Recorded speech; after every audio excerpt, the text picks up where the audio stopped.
Fala galera, bom dia, aqui é o professor Felipe Martins. Estou gravando essa videoaula aqui de deformação para vocês, para ajudar vocês no estudo, já que não sabemos quando vai voltar aí essas aulas, então para não atrasar o conteúdo, eu vou estar gravando essa aula para estar orientando melhor vocês nos seus estudos aí. Então vamos lá. Antes de começar a falar sobre deformação, a gente precisa falar um pouco sobre as propriedades mecânicas dos materiais isotrópicos. Então, o que é material isotrópico? Aquele material que em qualquer direção, em qualquer ponto do corpo, ele possui as mesmas propriedades. Então, materiais que são basicamente feitos com o mesmo material, com material mais homogêneo. E aí mantém as mesmas propriedades em todo ele. E aí, partindo disso, a gente fala do diagrama tensão-deformação, que é um diagrama muito importante dentro da resistência dos materiais, né? E aí a gente fala que reafirma que muitas propriedades de material elas podem ser determinadas a partir do ensaio de tração e compressão e com uma amostra ou com uma amostra de algum material. O resultado desse ensaio ele pode ser representado dentro de um diagrama de tensão-deformação. Então tem um material aqui, um corpo de prova, né, cilíndrico, e ele é submetido a uma força P, né, longitudinal de cada lado. Inicialmente ele tem um comprimento L0, né, e uma área transversal A0. Então o diagrama tensão-deformação ele é executado no corpo de prova padronizado, evidentemente o material sendo isotrópico, voltando a falar, tendo como dimensões originais o A0, que é a área inicial, e o comprimento inicial. E aí a tensão considerada no diagrama é a força aplicada na seção transversal original. Então, a tensão é força sobre área, né, como eu até falei isso na aula anterior. Da mesma forma, a deformação é obtida diretamente na leitura do extensômetro ou pela divisão da variação de comprimento, ΔL, pelo comprimento original L0.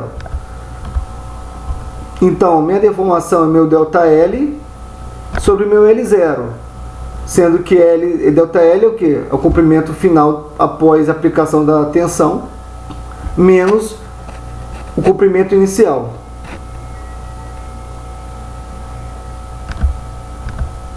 Então, o diagrama de tensão-deformação é um gráfico que, justamente como o nome já fala, ele corresponde aos valores de tensão e de deformação, onde o eixo das ordenadas representa a tensão e os eixos das abscissas representam a deformação. Então está aí para vocês, senhores, o diagrama de tensão-deformação, né?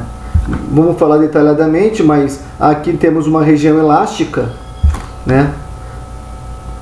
Aqui no eixo das abscissas uma região elástica, depois uma área de escoamento, uma área de deformação específica, uma área de fricção, e aqui as variações das tensões. Então por isso que chama tensão versus deformação.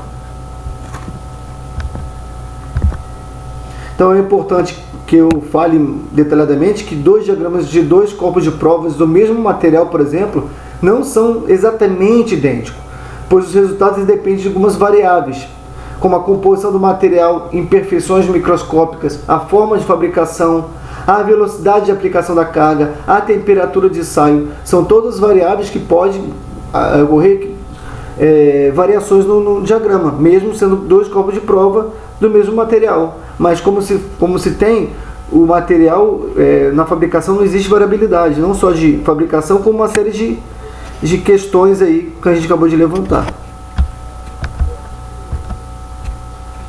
Então está aí, ó, mais de perto um diagrama de tensão-deformação.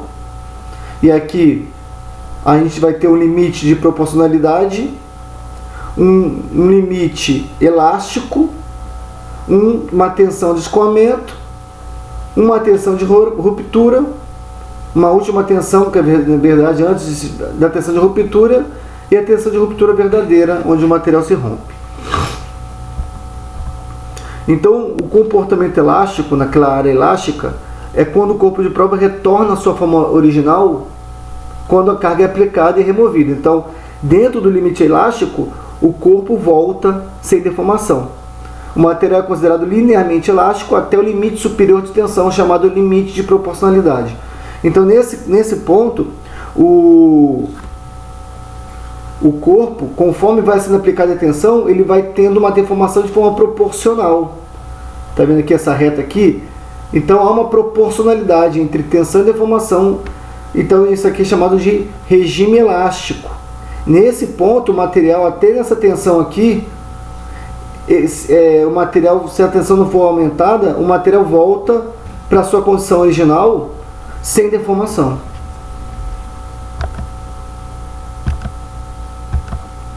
Até esse limite de proporcionalidade, a lei de Hooke, que a gente vai falar mais detalhadamente depois, na aula seguinte, ela relaciona a tensão com a deformação epsilon, e pelo módulo de elasticidade do material, que o módulo de elasticidade é o E.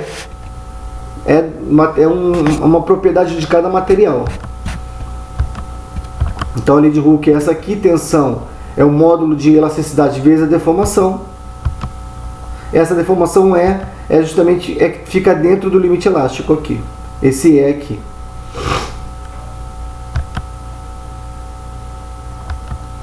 E aí ele funciona dentro do limite de proporcionalidade. Até o limite de proporcionalidade, essa lei de Hooke é válida. Então, para materiais elásticos na área da região elástica. Então, o material pode ainda se comportar elasticamente até o limite elástico, mesmo se exercer ligeiramente esse limite de proporcionalidade. Então, se passar um pouquinho, ainda tem um ponto lá que é elástico. Nesse caso, por exemplo, o comportamento, apesar de ser elástico, ele não é mais linear. Então, está aqui, ó, esse ponto do limite elástico aqui, ele ultrapassou essa bolinha, a segunda bolinha vermelha aqui, ele ultrapassou o limite elástico, né, o limite de proporcionalidade, perdão. Esse limite de proporcionalidade aqui é onde ele tem uma relação linear entre tensão e a deformação. Depois dessa região aqui, ele ainda é elástico por mais um pouco, uma pequena tensão, chamada de tensão Y, mas aí você vê que já não tem uma linearidade mais. Ele faz uma curvinha. O escoamento é um leve aumento da tensão acima do limite elástico, e esse leve aumento resultará numa acomodação do material, causando uma deformação permanente. Então, nesse caso, o material já não volta mais para o seu estado original. A tensão que causa o escoamento é chamada de tensão de escoamento, e nesse caso, mesmo se a carga for removida, o corpo de prova continuará deformado, e o corpo de prova poderá continuar a se alongar mesmo sem qualquer aumento de carga. Nessa região, o material é denominado perfeitamente elástico. Então, repare, mesmo que eu pare de aplicar a carga, tá vendo? Eu não estou aplicando a carga, ela está cheguei a ter essa carga e parei, está constante. Você vê que sem mesmo não havendo carga, nesse regime, após o limite elástico, ele começa a escoar por um período sem aplicação de carga. Então eu entro aqui no limite, no escoamento, e esse aqui justamente chama-se a tensão de escoamento.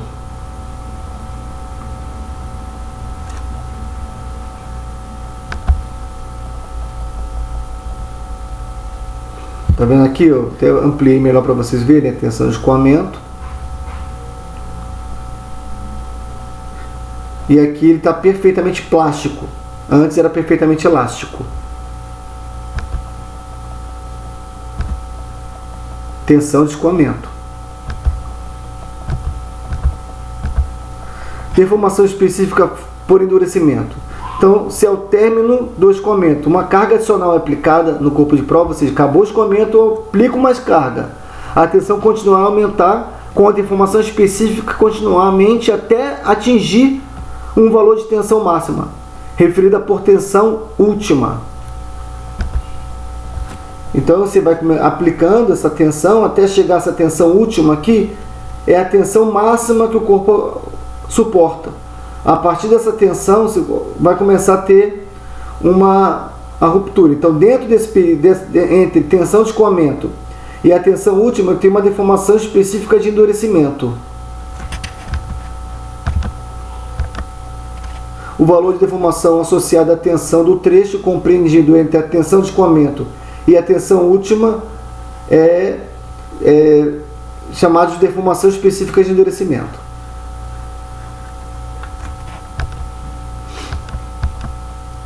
Estricção. Ao atingir a última tensão, ou a tensão última, a área da seção transversal começa a diminuir em uma região localizada do corpo de prova. Então você começa a perceber que o corpo ele vai diminuindo, porque você vai esticando muito ele, e no centro ali, onde vai tendo a tensão de ruptura, ele vai diminuindo a sua área transversal. Então, não mais ao longo do seu comprimento nominal, ele vai diminuindo. Esse fenômeno é causado de deslizamentos de planos no interior do material. E as deformações reais produzidas pela tensão cisalhante vai fazendo com que ele vá diminuindo.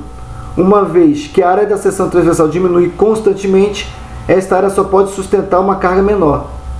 Assim, o diagrama tensão-deformação tende a curvar-se para baixo até uma ruptura do corpo de prova com uma tensão de ruptura σR. Então repare o seguinte, galera. Vocês vão ver que aqui, quando você continua aplicando a tensão, aqui nesse momento ele começa a diminuir a sua área transversal.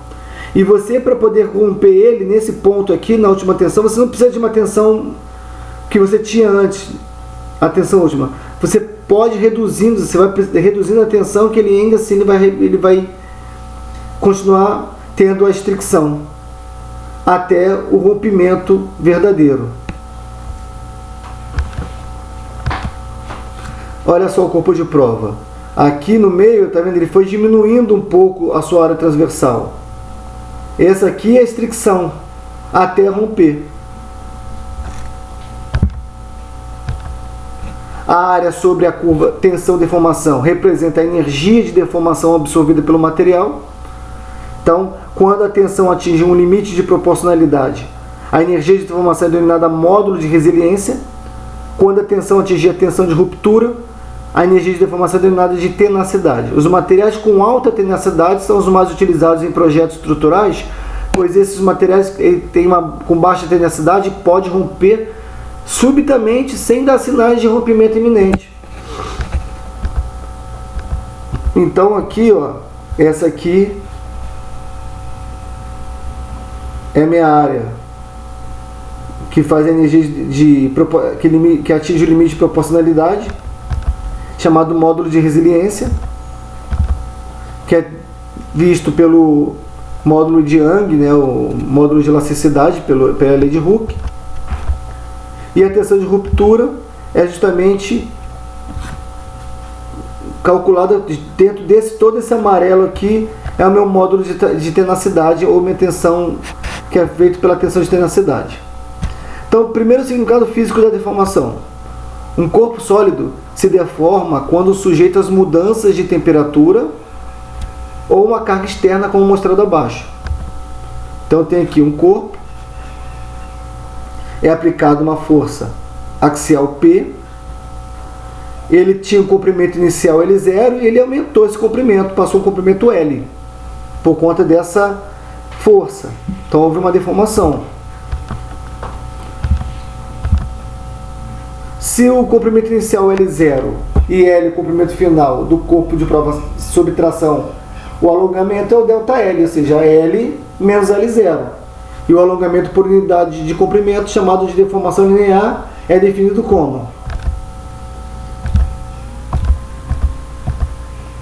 a deformação, a integral de 0 até L de dL sobre L0, que na verdade é justamente o ΔL sobre o L0.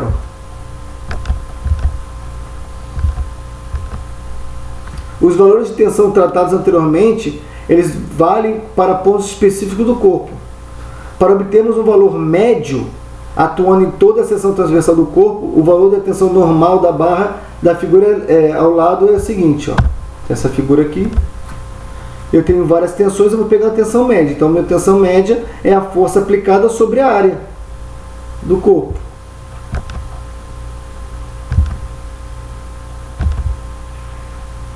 para um corpo sendo arrastado sobre outro corpo por uma força cisalhante, nesse caso a tensão média é cisalhante. Então tal, já vê que não é mais sigma, é tal, médio, é a força P cisalhante sobre A.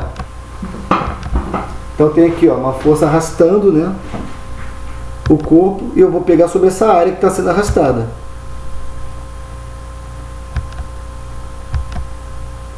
O caso de duas chapas unidas por um rebite. Então tem aqui a tensão, vai ser a tensão cisalhante sobre a área. Então tem aqui, ó, olhando o rebite, né, como é que está se comportando essa tensão de cisalhamento. Fazendo um corte seccional aqui, eu vejo que a força P é a força cisalhante que está sendo aplicada aqui, e sobre a área desse rebite. Então vai ficar a força cisalhante sobre a área. Um corpo pode estar sendo submetido a um cisalhamento duplo. No caso, tem um rebite, está arrebitando duas peças aqui, né? 3 placas na verdade, só que está tendo duas tensões aqui, P sobre 2, e uma tensão do outro lado, P. Você analisando ela aqui, eu tenho aqui uma força cisalhante P sobre 2 aqui e uma P sobre 2 aqui. Então, na verdade, vai ser o somatório da força P sobre 2 vezes a área, porque ela está sendo dividida em cada uma dessas áreas aqui, tá vendo? Então, nesse caso, fica P sobre 2A.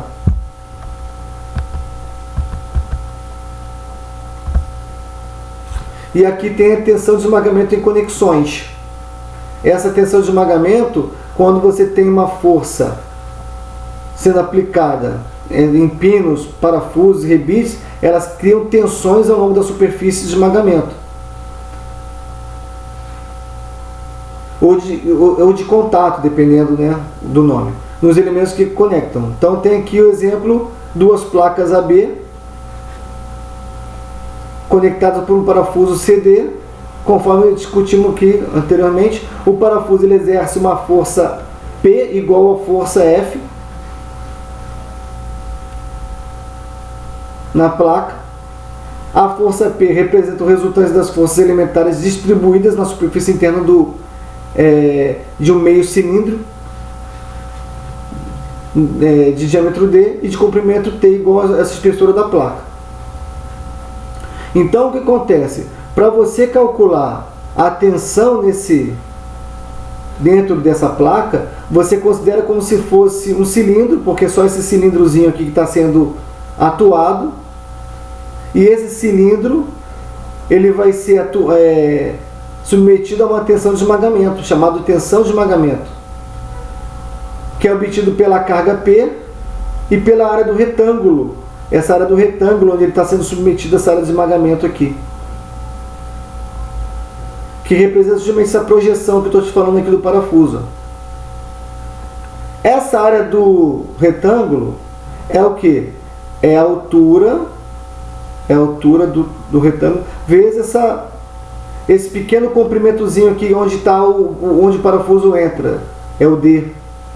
Então nesse caso, onde tem uma tensão de esmagamento, onde ele está completamente dentro aqui, eu tenho que a tensão de esmagamento é a força sobre a área, né? Sendo que a força é a força que está sendo aplicada no parafuso aqui dentro, e a área é essa área pequena aqui, que ele está sendo atuado, ou seja, a altura T vezes essa largurinha D aqui, ó, T vezes D.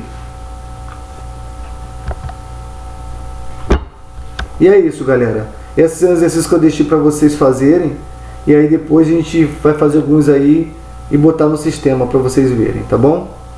Tudo de bom para vocês.